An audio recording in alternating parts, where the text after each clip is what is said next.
This is the future.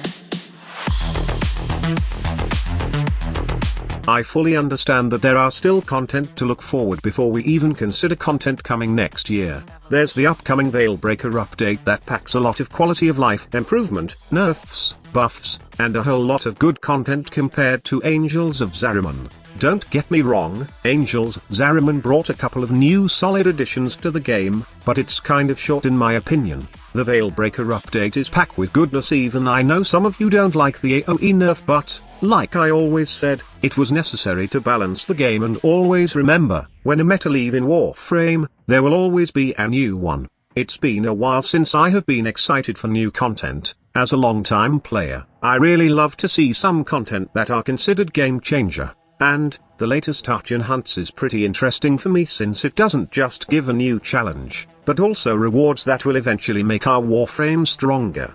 But how about the Duviri Paradox? What can we look forward from it aside from the fact that we will probably be getting a new Prime, a quest wherein it focuses mostly on our Drifter and Operator, new resources, more likely, new farm and new grind because we're going to have another content island, new weapons perhaps. But the real question is, what will be post-Duviri Paradox content? What feature will change Warframe forever during the Duviri Paradox? It is the horse system, new power for Operator and Drifter, melee Operator, more open world and missions for Operator, we don't know. Duviri Paradox to me seems like the new update wherein Digital Extremes are focused on telling us the story about the Drifter and the planes of Duviri, while not giving us hints on things, or specifically, features from Duviri Paradox that will change Warframe forever. For those who don't get it, we always get new features in a big update. For example, the Plains of Eidolon gave us Eidolon Hunts, which houses the Arcanes, and the easiest way to maximize focus. Not to mention the Zors or the modular melee weapons. This also came with the Plains of Eidolon update. There's also the Deimos update that gave us the Helminth system, the Empyrean update that gave us the Railjack system, and then gave us the Void Storm missions, which are the best now in terms of farming prime pots and other useful resources and currency in the game. In the new War update, we did not get any of that during the release. Instead, we get the post-New War content, which is the Veilbreaker update. The same goes with the Duviri Paradox. Digital Extremes did not reveal anything else aside from the Drifter-focused open world, and I think they are also preparing some post-Duviri Paradox content for us next year. But honestly, I don't complain much on this as long as they will be giving us new content, and so far, Digital Extremes are delivering us something to play with in Warframe, so there's no problem with that. Also, this is not what I'm really looking forward next year.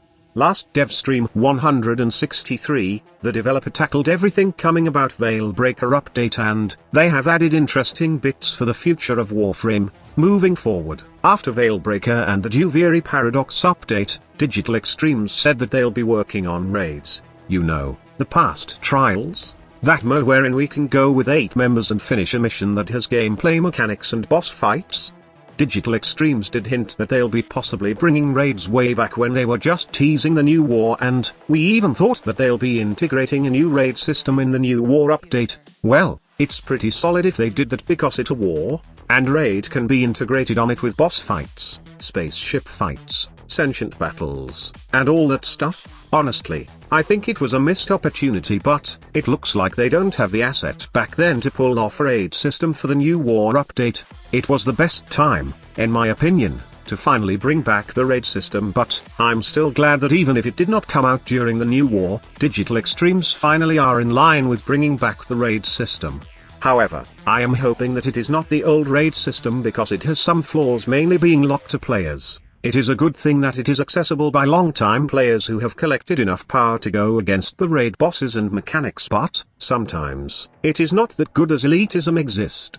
If you don't have a good clan, or you don't have the necessary stuff, then you are left out and can't access the content by yourself. I know raids are supposed to be that way, but at least give new players something like a practice raid wherein they can do it and practice before engaging in the actual raid. Benefits of having raid is that clans will also become lively, but sometimes clans will just tend to pick those players that are high level for the raids. Also, it shouldn't be the same trials, as it would not be interesting anymore to see a reskin version of trials. There are lots of assets and features that are added to the game already, and it shouldn't be just focused on the Grineers or Infested. Sentient trade would be probably wherein all factions will be involved. Just like I have said, they have missed the opportunity for a great new war raid, as it was the best update to put this feature. But then, it's not too late to make one, and possibly, they could be bringing the Tau system next year as the next big update in fall 2023. Whatever it is, I am just glad that raid is officially coming back, and we got lots of things to look forward to. First, the Veilbreaker will be this September. Then we could get Duviri Paradox in November or early December, and then we could get post-Duviri Paradox content next, along with crossplay, then cross-save, and then the raid will be integrated after we finally get the crossplay feature.